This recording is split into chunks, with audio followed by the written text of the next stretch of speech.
Hello my dear friends, welcome back to the channel. So today we are going to do the last question of exercise 9.1. इससे पहले हम 14 questions इस exercise के कर चुके हैं. आई होप आप सबने वो देख लिए होंगे और इस लास्ट क्वेश्चन के साथ साथ हमारी एक्सरसाइज 9.1 ख़त्म हो जाएगी. So let's back to the question. Straight highway leads to the foot of a tower. एक हाईवे पे टावर खड़ा हुआ है. A man standing at the top of the tower observes a car at an angle of depression of 30 degree. Man ने क्या किया? Observe की एक कार जो एंगल ऑफ डिप्रेशन बना रही है 30 डिग्री. अब एंगल ऑफ डिप्रेशन क्या होता है ये हमने इंट्रोडक्शन वाली वीडियो में समझा हुआ है. एंगल ऑफ डिप्रेशन बनेगा ऐसे, हॉरिजॉन्टल लाइन और लाइन ऑफ साइट के बीच का जो एंगल होता है that is angle of depression. अब ये angle and this angle are alternate angles, तो ये भी 30 डिग्री हो जाएगा, राइट. अब which is approaching the foot of the tower. ये जो कार है ये टावर की तरफ जा रही है विद अ यूनिफॉर्म स्पीड. तो 6 seconds later the angle of depression of the car is found to be 60 degree. जब ये कार टावर की तरफ मूव करेगी तो इसका एंगल ऑफ डिप्रेशन क्या होगा? इंक्रीज करेगा. कार मूव करके टावर की तरफ गई, इसका लाइन ऑफ साइट चेंज हो गया, एंगल ऑफ डिप्रेशन भी चेंज हो गया. एंगल ऑफ डिप्रेशन अब क्या बन गया? 60 डिग्री. अब ये angle and this angle are alternate angles, तो ये भी 60 डिग्री हो जाएगा. और इसको इस पॉइंट से इस पॉइंट तक जाने में कितना टाइम लगा? 6 सेकेंड्स, राइट. हमें क्या निकालना है? Find the time taken by the car to reach the foot of the tower from this point. From this point मतलब इस पॉइंट, क्योंकि इस पॉइंट तक आ चुकी है कार. इस पॉइंट से लेके टावर के फुट तक पहुंचने में कितना टाइम लगेगा हमें ये फाइंड आउट करना है. कार का टाइम निकालने के लिए हमें क्या चाहिए होगा? Distance and speed.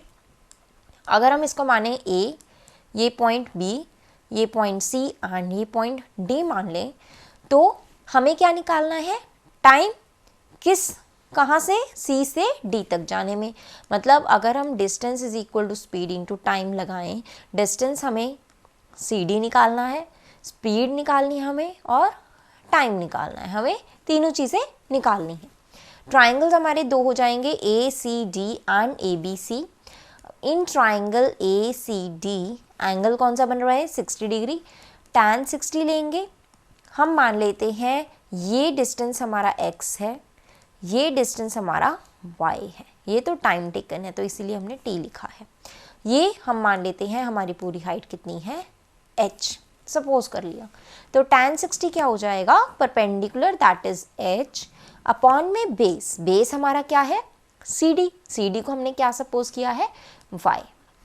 tan 60 is √3 is equal to h by y. तो h इज इक्वल टू हो जाएगा y√3.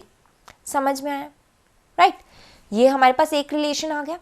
अब दूसरा ट्राइंगल अगर हम लेते हैं, in triangle A B D जिसका एंगल है 30 डिग्री, दिस वन, तो इसमें परपेंडिकुलर क्या होगा? वही सेम हाइट होगी, कॉमन है हाइट दोनों में. बेस क्या होगा?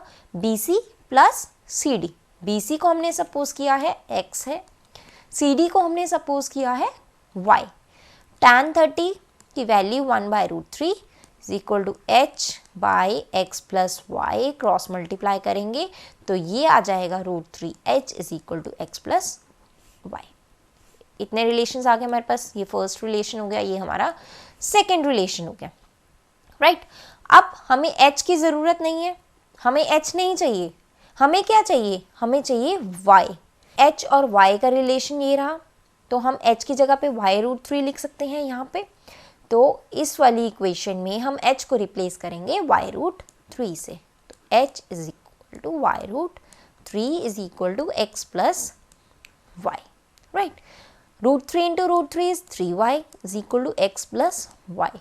y को एक साइड, y की टर्म्स को एक साइड पे लेके आएंगे तो ये हो जाएगा 2y is equal to x. x और y का रिलेशन आ गया. अब आप देखो, हमें बोला गया था कि B पॉइंट से C पॉइंट तक जाने में जो कार को टाइम लग रहा है that is 6 seconds. BC distance, अब फिर से distance is equal to speed into time. अगर हम इसके लिए लगाएं from B to C point के लिए अगर हम लगाएं तो डिस्टेंस कितना है? BC BC हमने क्या माना हुआ है x। स्पीड हमें नहीं पता, टाइम कितना दिया हुआ है हमें 6 सेकेंड्स, तो x is equal to 6s आ जाता है, या फिर s को हम क्या बोल सकते हैं x/6 आ गया। अब हमें चाहिए क्या है y चाहिए, तो y is equal to 2y is equal to x को हम क्या करेंगे y is equal to x/2 लिख देंगे। ये हमारे पास आ गया डिस्टेंस, ये हमारे पास आ गई स्पीड। इसको हम फोर्थ ले लेते हैं। हमें निकालना क्या है, distance is equal to speed into time from C to D, यही तो निकालना है, इसी का ही तो टाइम निकालना है। तो डिस्टेंस कितना हो जाएगा y, s हमें नहीं पता, टाइम हमें निकालना है, y हम लिखेंगे x/2 क्योंकि हमने यहाँ से निकाला है, s क्या है x/6 यहाँ फोर्थ इक्वेशन से, और टाइम हमें निकालना है, x से x कैंसिल हो जाएगा। अगर हम इसको क्रॉस मल्टीप्लाई करके देखेंगे तो ये क्या हो जाएगा 6 इज इक्वल टू 2t, तो t आ जाएगा आपके पास 3 सेकेंड्स। समझ में आया ये क्वेश्चन? मैं दोबारा से समझा देती हूँ आपको। आपने क्या किया, दो ट्राइंगल्स बने, tan 60 और tan 30 से आपने दो रिलेशंस निकाल लिए, एक ये रिलेशन बना और एक ये रिलेशन बना। हमें h और x की ज़रूरत नहीं है, तो हम कोशिश करेंगे कि हमारा मैक्सिमम जो है y के टर्म्स में आ जाए, क्योंकि हमें y तो चाहिए। तो इन दोनों में से सबसे पहले हम क्या करेंगे, h को रिप्लेस करेंगे y से। यहाँ पे है h और y का रिलेशन, तो हमने यहाँ पुट कर दिया h की जगह √3y, तो हमारे पास ये रिलेशन बन गया 2y is equal to x, right. ये एक रिलेशन बना। हमें दिया हुआ था कि B पॉइंट से C पॉइंट तक जाने में 6 सेकेंड्स लग रहे हैं, तो डिस्टेंस x है, टाइम 6 सेकेंड्स है। हमने क्या निकाल ली, स्पीड निकाल ली। यहाँ से हमें क्या चाहिए, स्पीड ही तो चाहिए, स्पीड चाहिए और डिस्टेंस चाहिए टाइम निकालने के लिए। स्पीड हमने निकाल ली, डिस्टेंस हमने निकाल लिया। यहाँ पे हमारे पास डिस्टेंस आ गया y is equal to x/2 and speed आ गई x/6, तो हमने इस वाले फॉर्मूले में फिर से पुट कर दिया distance is equal to speed into time. में डिस्टेंस हमारे पास y है, ये वाला जो हमने निकालना है। स्पीड हमें नहीं पता, टाइम हमें नहीं पता, y को हमने लिख दिया x/2, s को हमने लिख दिया x/6, जो हमने इस वाली इक्वेशन में फाइंड आउट किया था। ये वाला और ये वाला दोनों को हमने पुट कर दिया, तो हमारे पास क्या आ गया, टाइम। समझ में आया? चलो, this was the last question of exercise 9.1। तो हमारी 9.1 यहाँ ख़त्म हो चुकी है। नेक्स्ट वीडियो में हम प्रैक्टिस क्वेश्चंस लेकर आएंगे इसके लिए, जो कि बहुत ही इंपॉर्टेंट क्वेश्चंस होते हैं और बहुत ही देखकर प्रीवियस ईयर एग्जाम्स को बहुत ही इंपॉर्टेंट क्वेश्चन सिलेक्ट किए जाते हैं। उस वीडियो को ज़रूर देखना। तब तक के लिए thank you and bye bye.